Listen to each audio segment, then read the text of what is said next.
გონია რომ გახსოვთ ალბათ თავის დროზე რაღაც ნიკამელია და ელისაშვილი რო CSKA-ს უტევდა გახსოვთ ალბათ. მახსოვს. ლით დამთავრდა ყველაფერი გეცმა. აი რაღაცა ესეთი მგონია რომ მაგის გამეორების ცელები იქნებიან რა თქმა უნდა. ესეც იქნება, მაგრამ თავარი რა არის ეხლა რასაც ვაკვირდები მოხტი არ არის. არ არის არანაირი. არანაირი მოხტი არ არის. არც მოხტი არ არის, არც ისეთი უცხოეთენას ხო ვაკვირდებით ის არც სურვილი არ არის კიდე არაფერი. ხო, მოკლედ ეს არის რაღაცა სანახაობა, რომ ცდილობის გამო რაღაცა ჟესტი, რაღაცა. ხლად ისე რო არ გავქრეთ, ცოტა გვიბრძოლეთ და ხალხს რო გადააბრალო. აგერ ჩვენ მზად ვიყავით და თქვენ არ ისურვეთ. მართალია. და ნუ მე დაიწყება ქართულ ხალხზე დამონათებები, რომ ისინი რაღაცა ის.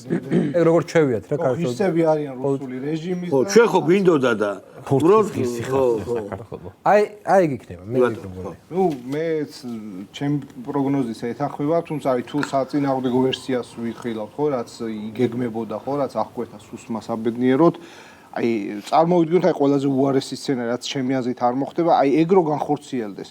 ანუ ეს ხო ფაქტურად მათი აღსასრულის დაჩქარება იქნება. იმიტომ რომ აბსოლუტურად მთავრობას მოსახლეობისგან უფრო დიდი ლეგიტიმაცია მიეცემა, რომ ამ ტიპებს, რომლებიც საქართველოში რაღაცა ტიპის არეულობას, არ ვიცი რა სახის იქნება, ეს აღკვეთოს უკვე, რასაც შესაუბრობდი, ხისტი მეთოდები. ან მაგათმა თუ მაგაზე გაიწიეს. ეგ იქნება მეგონი არ გაიწიეს. ფათაშორის ძალიან საინტერესო იდეა თქვით ახლა, რომ ჩვენ გავაკეთეთ ყველაფერი, აგერ ხო გამოდიოდით დროშამოხეული იდიოტი ხო ვიჯექი მე და ვიძახდე რომ დამხობა, დაგვიჭირეს კიდეც ამ სიტუაციაზე და თქვენ უმადურო ქართველო ხალხო არ მოისურვეთ და აბა ეხა ის რაც გამოვიდა იმ ხალხით დამხობა არ გამოდის ზმაო და რა ვქნა ეხლა დაახმევთ ეგ იქნება.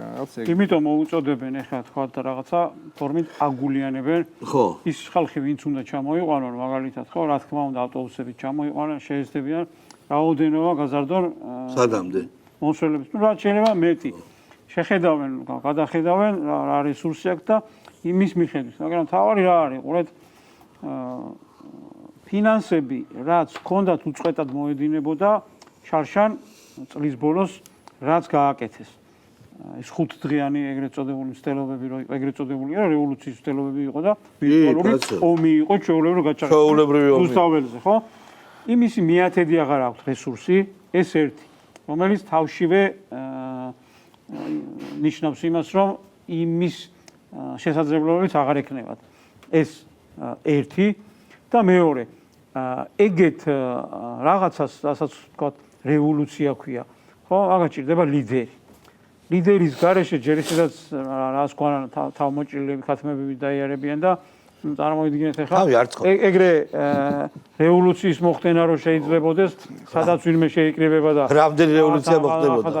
დაქცეული ყოფილა მაშინ ქვეყანა, გასისულელია. ამიტომ საზოგადოებამ მინდა რომ იცოდეს, რომ არაფერი მაგის გავსი საშიში სულაც არ არის, შეიძლება ის არის რომ რაღაცა ის ჯგუფები შეეცდებიან დამუნათებას ხალხის CSKA-სთან თქვენ რაღაცა ქართულ ოცნებას ხმა მიეცით და რაღაცა ან ხმას აძლევთ და არეულობის ცდელობა იქნება და შეატყობენ და მეტი არც არაფერი. მაგრამ დღეს ყველამ უნდა იცოდეს იქ მიმსვლელმაც, ორგანიზატორმაც და მისმა მხარდამჭერმაც, რომ უყურეთ და გაითვალისწინეთ.